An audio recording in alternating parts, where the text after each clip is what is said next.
Всем привет, друзья! В эфире программа «Пропеллер». Привет, привет! Сегодняшний наш выпуск полностью посвящен теме литературы.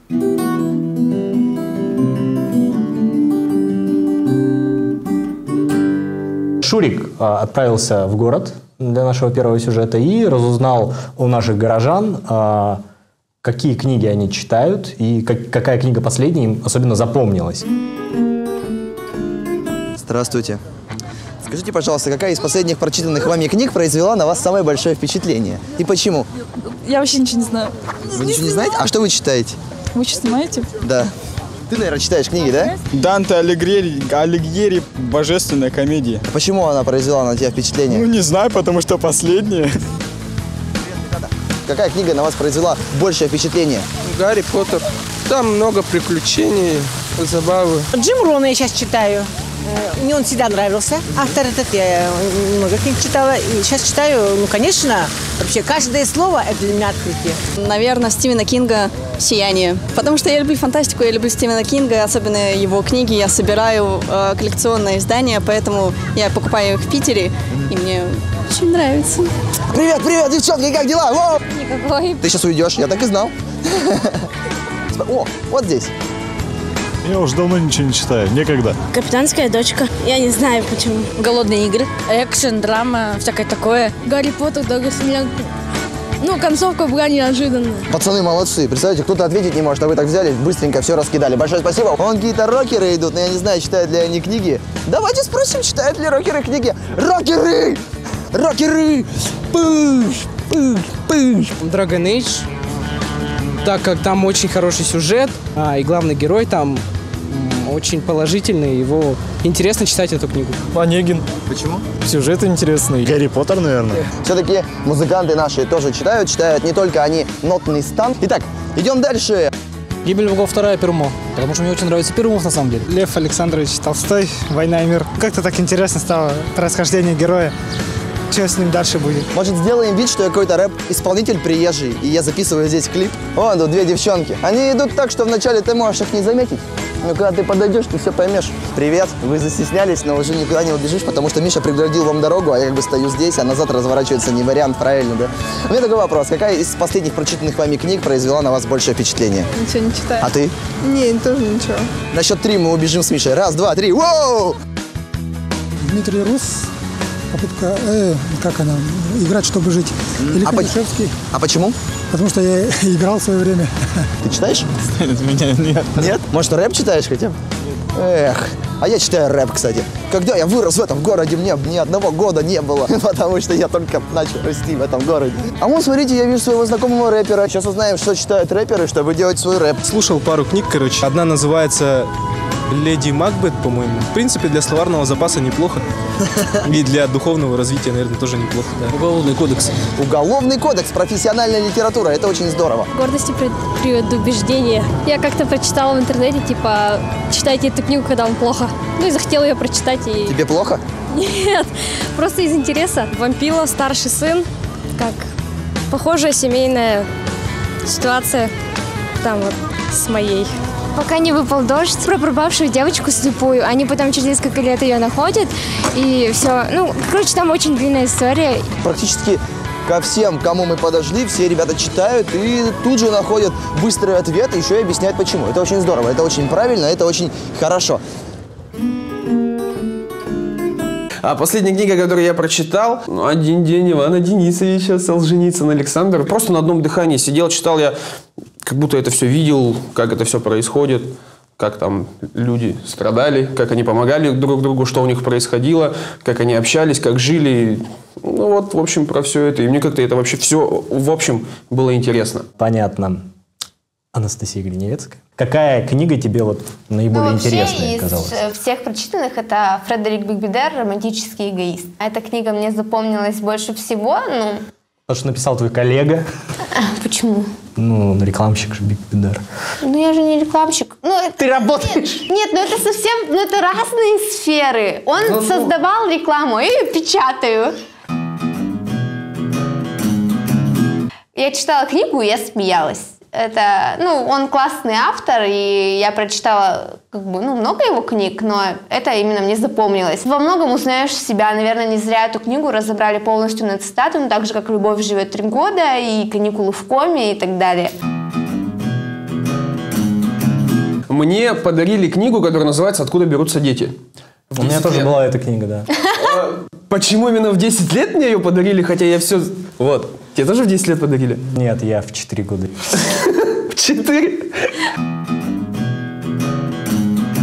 И вот, я взял эту книгу с собой почему-то в поход.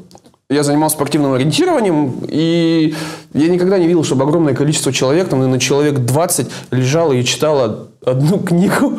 Она проиллюстрирована, была там много интересных штук. Очень интересно да. там. И, кстати, вот такое вот массовое чтение у нас было. Если человек пишет книгу, не основываясь на своем жизненном опыте, это всегда неинтересно читать. А вот если человек прожил какие-то вот конкретные события и их переосмыслил литературно, то это всегда очень интересно. Это гораздо интереснее читать. Вот. Именно за это я и люблю Солженицына. Именно это хотел сказать. Да, да. И что еще важно, мне кажется, что и у читателя тоже должен быть определенный жизненный опыт для того, чтобы это осознать, для того, чтобы воспринять. Соответственно, когда, там, не знаю, тебе 14 лет, и тебе в школе задают там читать Шекспира, допустим, там что-то про любовь, а у тебя там никакой любви в жизни не было. Один Counter-Strike там только. Да, и ты читаешь это, ты вроде бы понимаешь, ты же не дурак, как бы понимаешь, что вот там они там, Ромео и Джульетта любили друг друга, она раз там, яд выпила, он раз там, да. То есть, когда ты через это не прошел, тебе об этом читать неинтересно, потому что ты этого не понимаешь. У тебя нету еще вот этих рецепторов в мозгу, чтобы воспринять эту информацию.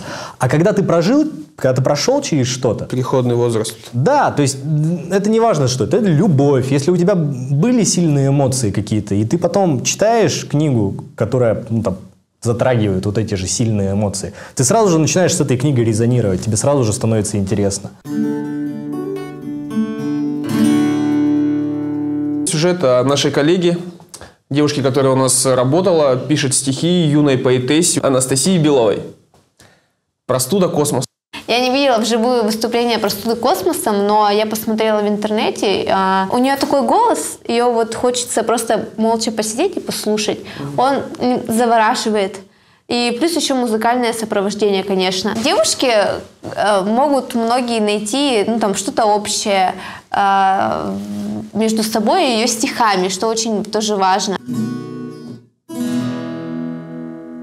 Мне просто тот стих, который я плохо знаю, «Любя уголками». Давайте его попробуем, потому что я его плохо знаю. А вообще знаешь что? Вступай, как подумаешь, мы подстроимся. На итоговой репетиции своего творческого вечера Настя нервничает, но искусно это скрывает. Впервые ее стихотворение сопровождает живая музыка, а не искусственные биты. Соединение стихов с гитарой и клавишными – уже новый этап в творчестве Анастасии. Пришла в голову идея, что можно было бы внести что-то новое. Я попросила Ваню, который просто волшебный на самом деле.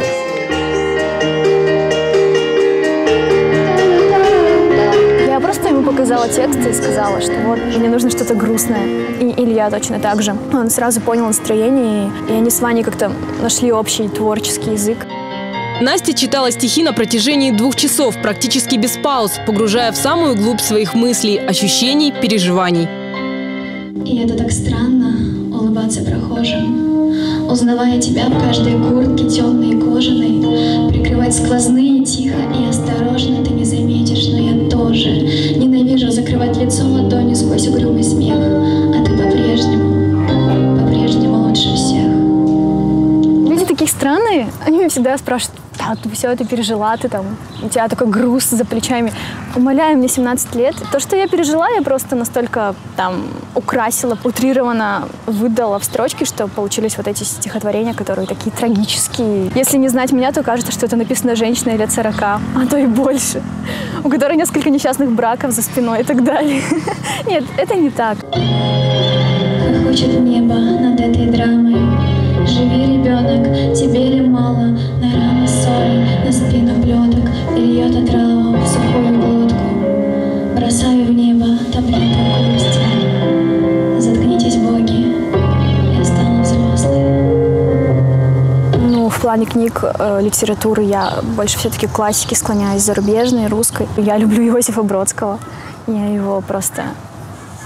в него влюблена. Я считаю его самым талантливым поэтом из всех, что когда-либо жили. Люблю Маяковского, конечно, но я об этом уже не буду говорить, потому что из Володи сделали какой-то страшный мейнстрим. Ну, если читать поэтами таких людей, как Дельфин или Диана Арбенина, которые, в принципе, поэты и уже только потом музыканты, то да, это они. Извинят погребальные песни. Ты молчишь, дикоглазый, железен, тверд. Если рядом не значит вместе, то застрелен не значит мертв. Поэтов нынче так много развелось, что прям ужас какой-то. Это же все-таки какое-то, не знаю, это же метафизика. Такие тонкие-тонкие материи. Я вообще отношусь к стиху с таким благоговением, потому что все-таки это же что-то сродни молитве. Это строчки, которые складываются в рифмы, это все единое звучание. К этому нужно очень серьезно относиться. Вплетенный в вечность, в каждую из будущих дорог, окутанный как саваном, кадиловым дурманом, летишь сквозь расписной церковный потолок. Я как-то слишком глубоко все это пережила. Почему-то такое ощущение, оно до сих пор не проходит. Слишком много эмоций, что ли, каких-то. И, конечно же, не положительных. Ну, а на что я надеялась-то, читая такие стихи? Крепкий кофе, смешай с табаком и целуя свинец нелюбимого рта, осознай, наконец, что любовь — это дом, а не стена.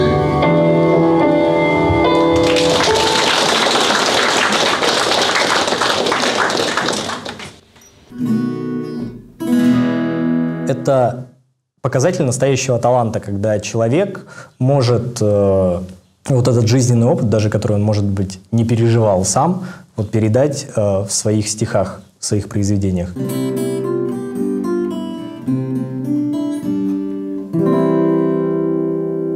Друзья, с вами была программа «Пропеллер». Заходите к нам в сообщество ВКонтакте Проб ТВ. Друзья, читайте книги, слушайте «Маму» и «Хард-рок». Всего вам доброго и до новых встреч. Всем пока.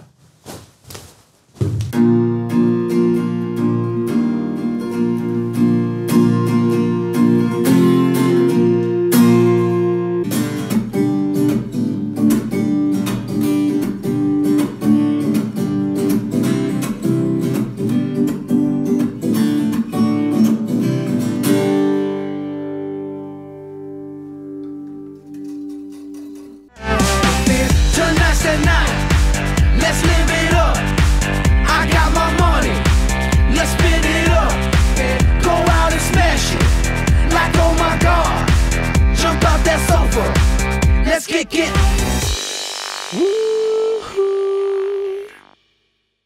19 июля. Туркомплекс «Сататас». Рок-фестиваль под открытым небом Sounds of Saha. Генеральный партнер — магазин «Аркада». Генеральный информационный партнер — сеть ЕКТ.ру. Партнер — клуб Че Гевара. Билеты в кассах кинотеатра «Центральный».